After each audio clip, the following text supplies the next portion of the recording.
Hello and welcome to another tutorial from CamiPaige Boutique. I'm Brooke Tannehill and today I'm going to be showing you how I made this cardstock waterfall glitter custom epoxy tumbler. As always, all the products I use will be listed in the description below, and you may even find a coupon code or two that saves you some coin. Also, come join our exclusive Facebook group where you can take advantage of upcoming freebies and giveaways that you aren't going to want to miss. So without further hesitation, let's go ahead and get started.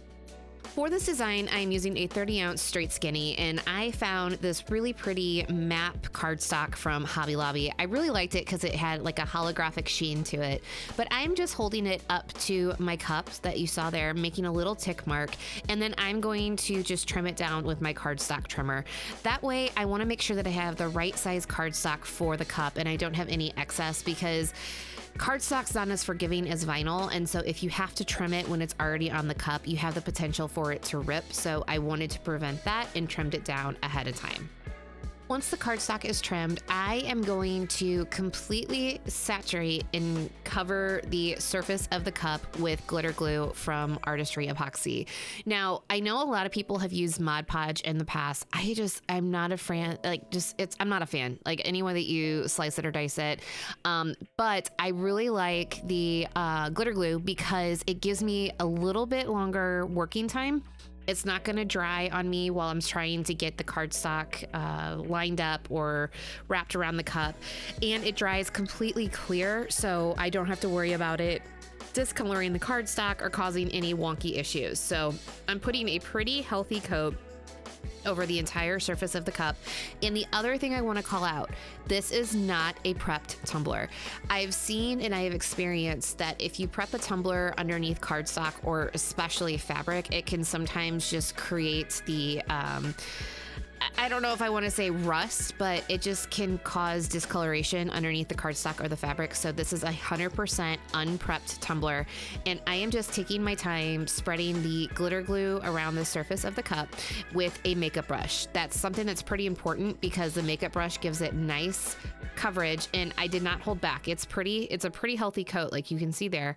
And I am just going to place the cup on the cardstock and just roll it. That way you don't get any bubbles and it gets attached to the cup pretty nicely. And I'm just going to continue to roll it to make sure that I have everything lined up. And then I'm going to come in with my felt tip squeegee and just make sure that everything is pushed down.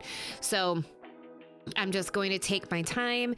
And the thing is the glitter glue doesn't saturate the paper the way Mod Podge does. Mod Podge has a very high water content, so I've really found that the paper will begin to rip or you'll just kind of get some wonky spots. But the glitter glue didn't do that. It actually held the paper together, and I could work with it a lot more than I had in the past. After that was dry, now I completely let it dry, I marked off the spot where the paper overlapped with painter's tape, and I'm just taking my X-Acto knife and cutting a straight line down. That way, you just have a nice seamless line, because cardstock, again, is not as forgiving as vinyl, but I still got a nice even seam. After it was cut, it was time to move into another coat of the glitter glue. Now, the reason why we are doing this is we are sealing the paper. Now, again, the amazing thing with glitter glue is that you only need one coat of this, and it's going to completely seal in the cardstock. So what happens is if you go immediately into epoxy without sealing the cardstock, the paper will actually absorb the epoxy, and you'll get almost these kind of greasy looking or spots where there's just discoloration. But by sealing the paper, you prevent that from happening, and your epoxy just goes on just butterly smooth, and you don't have any kind of that discoloration that you don't want. Now, this cardstock is really forgiving, and you can see that there is a lot of different purple colors on it. So if it did happen, it wouldn't be the end of the world. But I'm trying to show you the best way to do this to get amazing results, and I hope that makes sense. So I showed applying the glitter glue on the turner. I just slid the cup off, and then it's time to start to apply our glitters. So what I'm doing is again, this is the same coat of glitter glue that you saw me just apply. I am just applying the glitter using the waterfall method. So all this is it's the exact same technique on if you were to do an ombre. It's just you are blending the glitter into the cardstock versus the another glitter color. So I'm holding it at an angle, focusing on that bottom rim here. You do the same thing at the top rim, just hold the cup at a different angle. And this is Penelope from Peachy Olive Glitter, and I just love it because it's got like a pink hue to it with some metallic in there. And I'm just going to go around the cup and just blend that glitter into the cardstock. I let this dry for about 45 minutes, spray seal it twice with Rust-Oleum clear gloss spray paint, and then I go into 2 coats of epoxy. I use Artistry's 1-to-1 fast set, so I was able to get this cup completely epoxied with 2 coats in a day. And then after that was cured, it was time to start with the top rim. So I am just using my Dremel flap wheel to just expose a little bit of that stainless steel at the top rim so that our next coats of epoxy have something to really nicely adhere to. So I'm just gonna come in and make sure that I'm exposing a little bit of that stainless steel. Then I'll come in with an 80 grit or whatever grit sanding block that you have and just kind of smooth that down. I'll also do any sanding that I need to kind of smooth out any rough spots or pokey bits, as I most affectionately call them. But this is just to make sure that I have a nice smooth surface that is ready for the decal that we'll be putting onto this cup. Also, since you have the 2 coats of epoxy, make sure that you're getting your butt nice and smooth. Nobody likes a pokey butt. So I'm just taking my sanding block and just making sure that everything is nice and just kind of even so that when we go into our final coats of epoxy, you've got that perfectly amazing edge that makes it just that much better and brings the whole design together. So once I have most of the high spots like knocked down, and I did use the sanding block on the butt of the cup. Now the reason why I do that, because if you've watched any of my previous tutorials, you've seen that I use the orbital quite a bit, but the sanding block makes me I just have more control over the butt and I don't sand through the bottom as easily. So I make sure to hit down any of the hard or like the high spots with the sanding block.